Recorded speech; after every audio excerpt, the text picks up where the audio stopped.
Before you start a current tutorial video, we are making the assumptions which you must satisfy before you continue with the tutorial series. Assumption number one, you have already created an educational GitHub account. For you to create private repository, it's really important that the GitHub account you apply was educational. And always when you create your lab work, it must be under the private repository so you don't share your work with others. And number two, you have already understood the basic principles of the GitHub from the tutorial series that we actually sent you a link about from the course website. And also, optionally, you can also install the GitHub desktop program for you to keep in sync your work with the GitHub server. Okay, if you have doubts, you can go to this particular tutorial link for details. Okay, now for this current tutorial video, we're going to show you a simple workflow for you to actually create a private repository for your ECS 1021 lab workspace from the web browser. Okay, specifically, we'll show you exactly how it will work on your lab account, and also how you can clone your private repository that you just create using a terminal on your lab computer into the desktop. And then we'll show you how you can create a new Java project using the Eclipse program. And then we want to show you some simple changes you can make, like creating a new class or making some changes to some existing class on your newly created projects.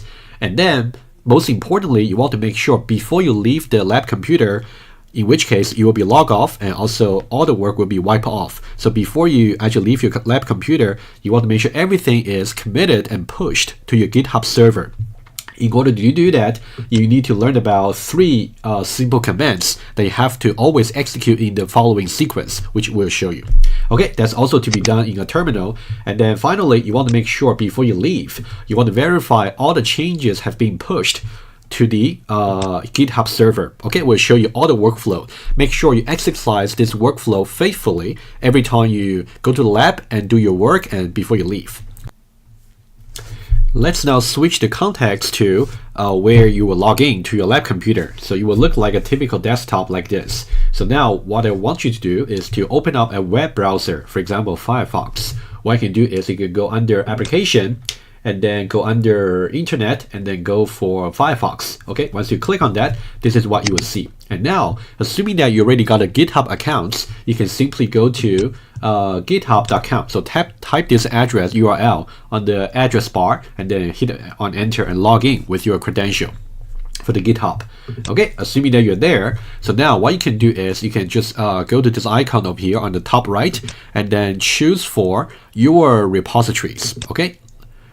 Okay, look at that. You might have some repositories already, or it's simply just empty. Doesn't matter. Okay, so what we want to do is to create a new private repository. So what we can do is we can click on new over here, and then so this is your username for the GitHub account, and then we want to give a name for the repository. So this is going to be the workspace for all your ECS 1021 lab work. So what we can do is we can say ECS 1021 lab workspace, for example.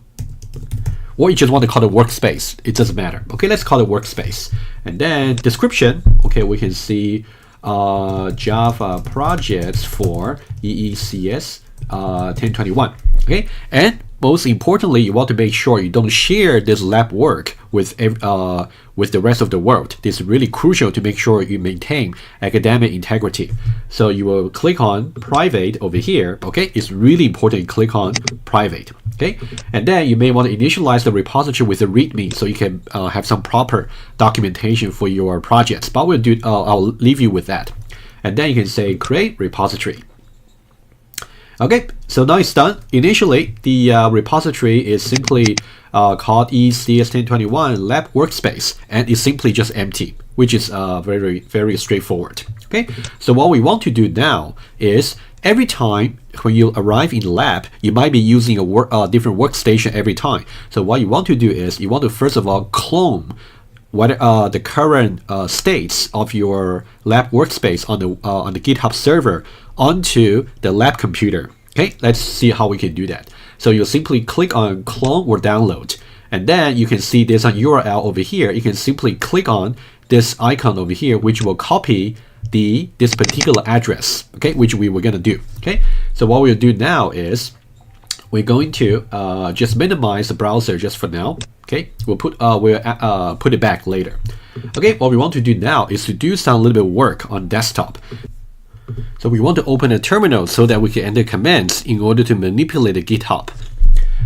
Go under applications and you might see terminal already. If not, you can also go under applications and then utilities. You can also see terminal. Okay, let's go back to favorite and then say terminal here. Okay, there's a terminal. You just have to type something which I will show you in just a moment. Let's open up something that will be also useful for you. You can also go under places over here on the top and go to home. Okay, so this is the home directory you have just logged into, and you can see that there's a folder over here called desktop, which is exactly over here. Okay, you can also see the shortcut here, desktop. Okay, click on that. The only thing we have is the logout button here over here. Okay, you might have other things as well, but we're gonna clone our GitHub repository right to the desktop. Okay, how do we do that? Let's go back to the terminal over here. So always you want to make sure you're really on the desktop on the terminal. How do we make sure?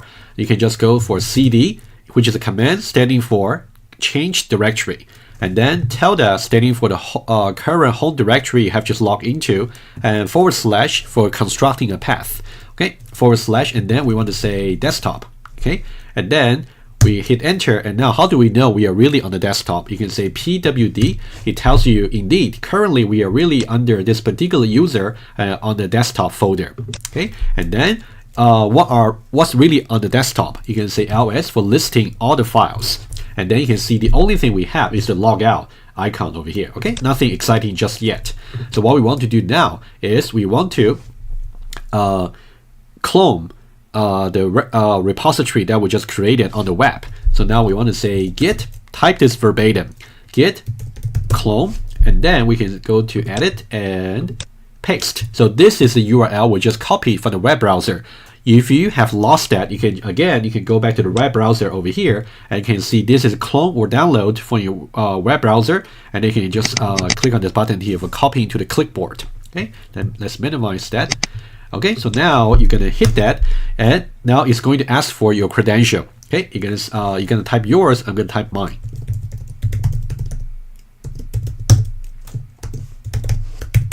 Okay, the username and the password.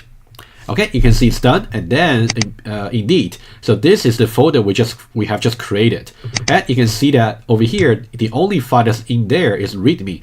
How do we go the same? How do we say we want to go into that particular folder on the command line? So what we can do is, because we now pwd, we're currently on the desktop, but we want to go into that particular folder. First of all, we see ls. It tells us we are indeed, there's one folder on the desktop. So how do we go into it? Again, use cd, standing for change directory. cd, EECS, you can also hit on tab. Okay, that will also bring you there. Okay, EECS 1021 lag workspace. Okay, so now we are there. So if you see pwd, it tells you not just on the desktop, but the subfolder on the desktop called EECS 1021 lab workspace. Okay, now if you say ls, it tells you that the only file you have, as you can see, is the readme.md. Okay, the readme file. Okay, let me just clear out a little bit. You can say also clear, so you're now back to the top of the terminal. Okay, so what we want to do now is we want to create, so this will be the workspace you want to work on for each of your lab projects. You can imagine that for each lab or for each exercise you would like to do by yourself or you're assigned to, you can just create a new project over here. So you can imagine eventually by the end of the semester you're going to have many folders over here. Each folder corresponds to a particular Java project or particular lab. Okay, let's see how we can create a project. So now everything we're going to do now is going to be on your lab accounts. Eventually, before we leave the lab, we're going to commit and also push the updates for today onto the web server. Okay, that's what we'll do. But let's do some simple changes, and especially you want to know how to create projects. Okay. So now we want to open the Eclipse programming environments for Java. Okay, so there are different ways for you to launch the Eclipse. It's really up to you. You can either go under applications and go under programming and you can search through and you should see Eclipse there. Or if you want to stick to the command line, you can simply type Eclipse.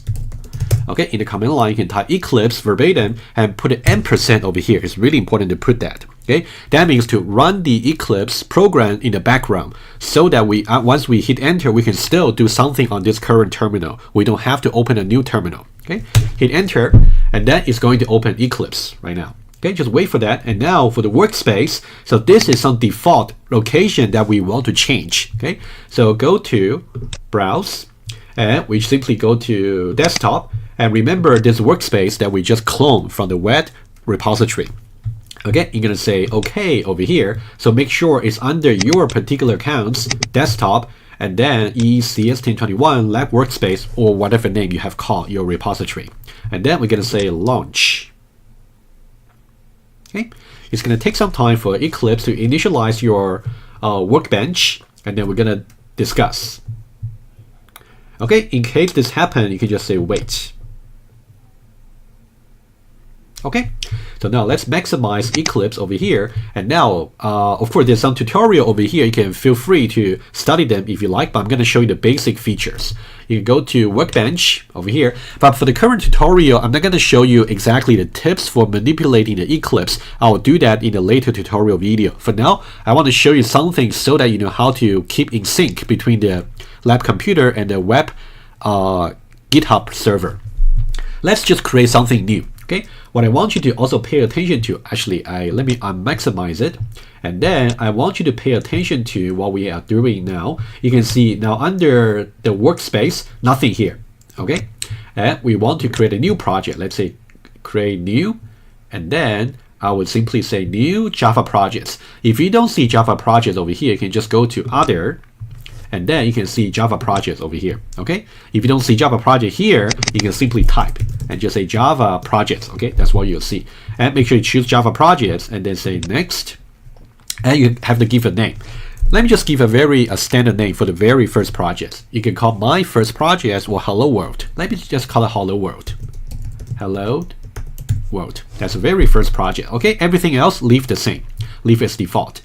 And then I would say finish. You can see that as soon as I will say finish, it's going to create a new folder for this particular project, right? So you can imagine that later, maybe each lab, you got 1 or 2 projects or even more projects associated with each lab. But all the projects will be stored under this particular workspace. Okay, so it's going to be associated with the Java perspective. You just say, remember my decision. That'll be enough. Okay, you can say open perspective. Okay, so this is the only projects we have over here. I will explain a little bit more about how you can have a better view of the various panel in later video. But now I just want to show you how you can make changes, okay, and then reflect them back to the GitHub server. Let's do that.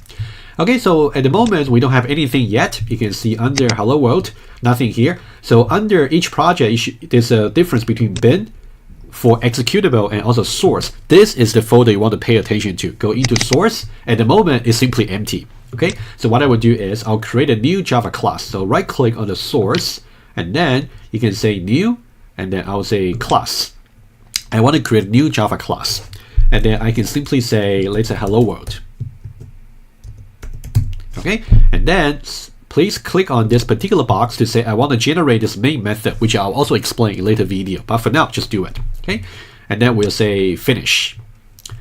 Okay, so this is some Java code over here. So what I want you to type very quickly is type the following verbatim: system.out.println.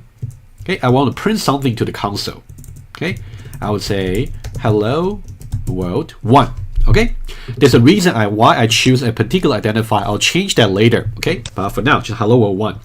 Okay, so you can see there's a star over here. That means the file is unsaved. You want to save it. So Control S. Okay, save it. Make sure there's no star over here. And then right click on this particular class and say run as Java application. Okay, you can see on the console over here we got hello world 1. Let's say this is what we want to do for today, or at least like an intermediate checkpoint. So you can feel free to really commit and push the changes back to the server for as many times as you like during the lab session. You don't have to just do a single commit and push at the end. You can always do intermediate checkpoint, making sure all your work is back up on the GitHub server before you leave. Okay, let's say now we don't want to leave yet, but we want to check, want to commit. So what should we do? So now let me just move the Eclipse IDE a little bit to the left. Let's go back to the command line. How about just minimize that? Okay, so now we are, make sure we know where we are. So if you say pwd, so now always make sure you are in the EECS 1021 lab workspace. So if you're not there, do the following. You can say cd, tell that for the current directory, and then desktop, and then EECS 1021 lab workspace. Okay, make sure you're there, and ls, you can see this is the new folder we have just created over here, hello world. Okay, so now what should we do? First of all, so there are 3 small steps you have to do at one go. I'll show you all the 3. Okay, make sure you always do all 3 in the following sequence. First of all, we want to say git add star. What this will do is simply just going to add everything we have done so far into the local GitHub repository. Make sure they are included in the change list. Okay, do that first. Okay, make sure this is really crucial. Git, add, and star. Okay, with spaces in between. And then we're going to commit our changes to the local GitHub clone. And then we're going to say git commit. Okay, make sure you type verbatim git commit. And then we say -m. -m standing for messages. So now we can say some log message. You can say created a new hello world projects. Okay, and then hit enter. Okay, so now basically it tells you that it simply just commit to the local GitHub server. Okay, the local copy only. But now we want to do one final step. We want to push the commits. So now we can say git push origin and master. Okay, and then click on enter, and now you gotta enter your credential again. Okay, let's do it. I enter yours, you enter yours. I enter mine, you enter yours. Okay, and the password. Okay, just wait for that. Okay, and now it will say that it's being done. So what we want to do now is to go back to the web browser over here. If you simply say want to refresh, you can say Control R for refresh. If you refresh, you can see that everything now has been reflected back to the browser, right? You can see hello world over here, and then you can see the source specifically, and then we got hello world. And this is exactly what we have done. And now you can safely leave the lab without losing your work. But now I want to show you one more change. Let's say rather than adding a new class, we want to change something to the existing class. And I want to also show you some common mistake. Okay? So what I want to show you now is, let's go back to the Eclipse. Okay, go back to Eclipse. Now let's go back to the same class over here. Let's say hello world 2. Okay, you can see the star over here. That means it's unsaved. I'm gonna save it. Okay, Control S. So the star goes away. Everything is saved. Okay, let's say that's the only change I would like to do. Hello world 1 to hello world 2. Okay, and then I will simply go back to the command line over here. Okay, you can minimize the Eclipse so it's cleaner over here. Okay, so now we are back to the command line over here. Let me just clear. Okay, remember if you say pwd, we are under the lab workspace. Okay, now first step, you want to add all the changes to the change list. Git add star. Okay, do that first. And now if I simply say commit, git commit -m, put some message, I can say changed hello world 1 to 2. Okay, from hello world 1 to hello world 2. And then I can say enter over here. Okay, so now one thing I want to show, if you forgot to push your changes back to the web server, this is what's going to happen. Let's say I'm still missing the final 3rd step, which is to push. But let's now see, if I simply just go back there, do you think if I say refresh the browser, is this hello world 1 is going to be reflected back to hello world 2? Let's see. So now I'm going to say Control R for refreshing. Wow, you can see that hello world still hello world 1, not hello world 2. Okay, make sure you really understand this common mistake, which means in the command line, I only did a add over here as a first step.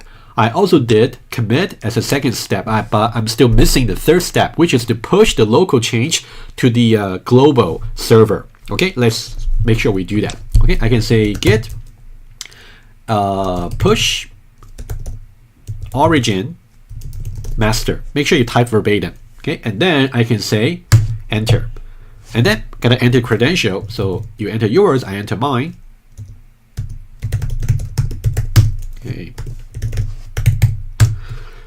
Okay, so now let's wait for that to complete it. Okay, it's now completed, and now let's go back to the web browser, and then after this third missing step, if you say Control R, you can see it's now being updated to Hello World 2. Okay, so that's a very simple workflow I would like you to really adopt. Let me just recap very quickly for you. Okay, so every time when you go to the lab, you want to make sure you have some command line window open. First of all, you want to open a web browser over here, and you want to make sure you clone the URL. So if you go to the top page for your project, the workspace, you can say clone or download, and then make sure you copy this URL over here. Okay, and then what you can do is you can open some command line over here. Let me minimize this.